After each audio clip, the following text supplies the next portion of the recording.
OG John AG here. Everyone's staring at the silver crash like it's the end of the story. But what if this is actually the part where the system quietly breaks before the next all-time high? In the last few weeks, we've watched silver go from euphoric spikes to brutal liquidations. Gold dropped hard. Silver dropped even harder. Leverage got wiped out, charts got destroyed, and a lot of "I'm in this for the long-term" traders suddenly remembered they were actually in this for the weekend.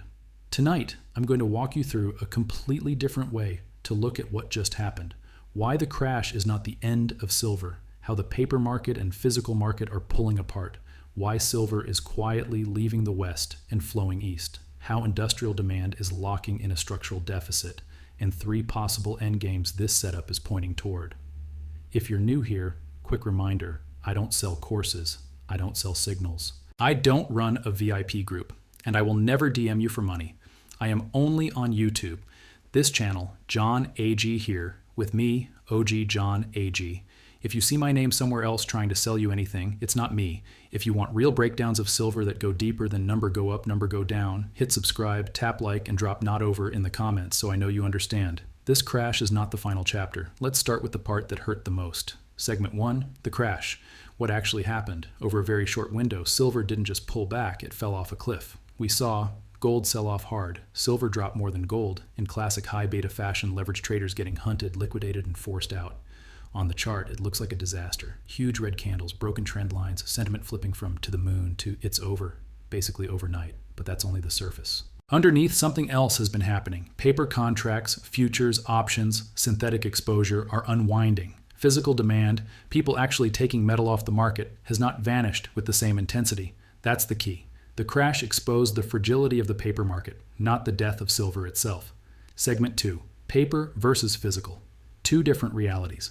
Right now, we don't have one silver market. We have 2. The paper market COMEX futures, synthetic ETFs, leverage derivatives.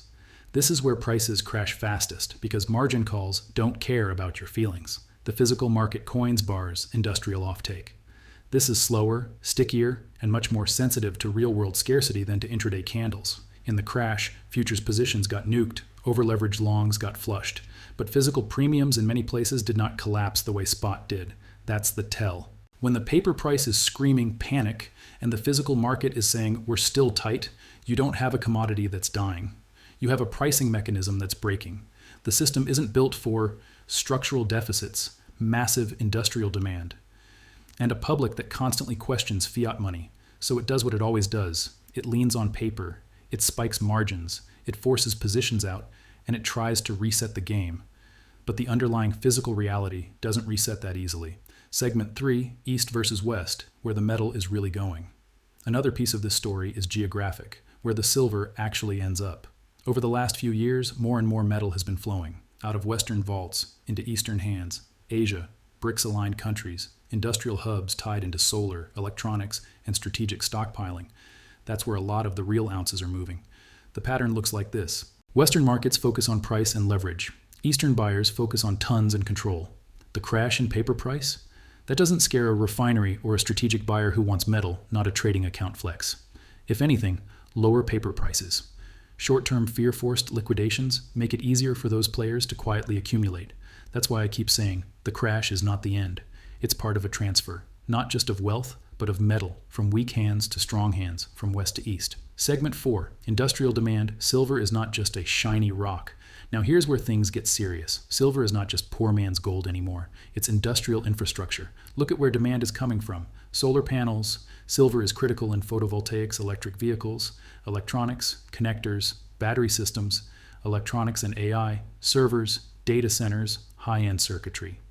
Most of that demand doesn't care about your trading P&L. If a solar manufacturer needs X amount of silver to meet production, they have to get it. Price is painful, but not optional. On the supply side, a huge chunk of silver is produced as a byproduct of mining other metals. That means even if silver price spikes, you can't just magically flip a switch and double silver output. If lead, zinc, or copper economics don't support more mining, silver output doesn't scale as easily as people assume.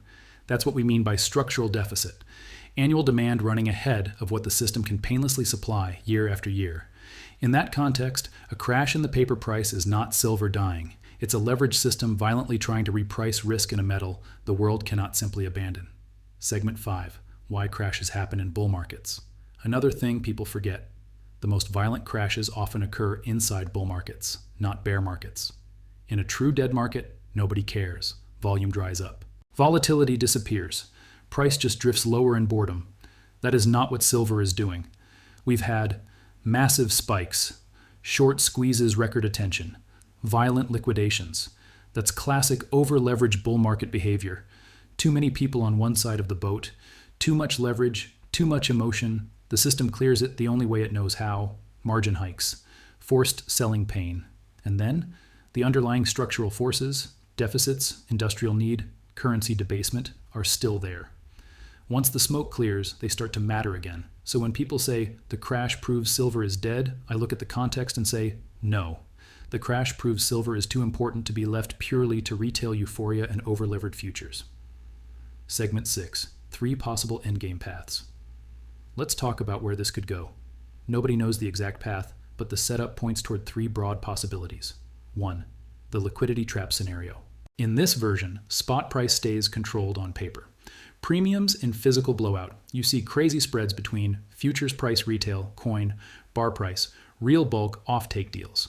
It becomes harder and harder for regular people to get trusted physical anywhere near the paper quote. The system pretends everything is fine, but under the surface, pricing has forked. 2. The control lockdown scenario. Here, authorities respond to rising metal demand and financial stress with controls. More reporting, more limits, more friction on moving large amounts of capital into metals. Digital currencies and tracking systems make it harder to move quietly. In that world, silver doesn't go away. It just becomes harder to access freely, especially in size. People who already hold it are in a different position to those trying to get in later. 3. The blow-off repricing scenario. The third path is the brutal one. Enough pressure builds in. Currency systems, sovereign debt, geopolitics. Something cracks. Under that kind of stress, gold and silver can reprice violently higher in a short period, not 20 years.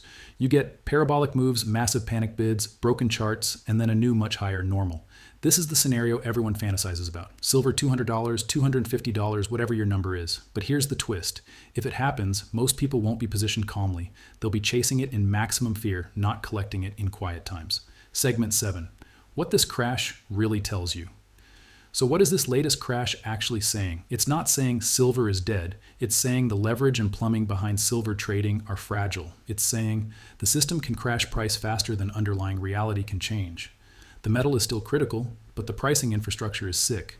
It's also telling you the people who understand this are not flipping in and out on Reddit posts. They are moving physical metal, east stockpiling for industrial needs, raising capital for real projects, sitting through volatility with a thesis measured in years, not hours. The crash is not the end. It's the shakeout phase designed to punish tourists, remove leverage, transfer real assets to stronger hands. Segment 8, how you should think about your own approach. I'm not here to tell you what to buy or sell, but I am here to challenge how you think about this. Ask yourself, am I here for ticks or for themes? Do I understand the difference between a futures contract, an ETF unit, a bar in my hand, and a company with actual ounces in the ground? Do I panic when price crashes but forget that industrial demand and structural deficits didn't magically disappear that week? If your entire conviction lives and dies on a 30-minute candle, the system will take your money. If your conviction is built on understanding the physical market, understanding how broken the paper market is, understanding long-term demand drivers, then a crash becomes painful in the short term, but informative in the long term. It shows you who controls what and how far they're willing to push it to reset the game. Segment 9, call to action for your viewers. You're watching John A.G. here, and I'm OG John A.G. If this breakdown helped you see the silver crash as a setup rather than the end, then hit subscribe right now so you don't miss the next deep dive.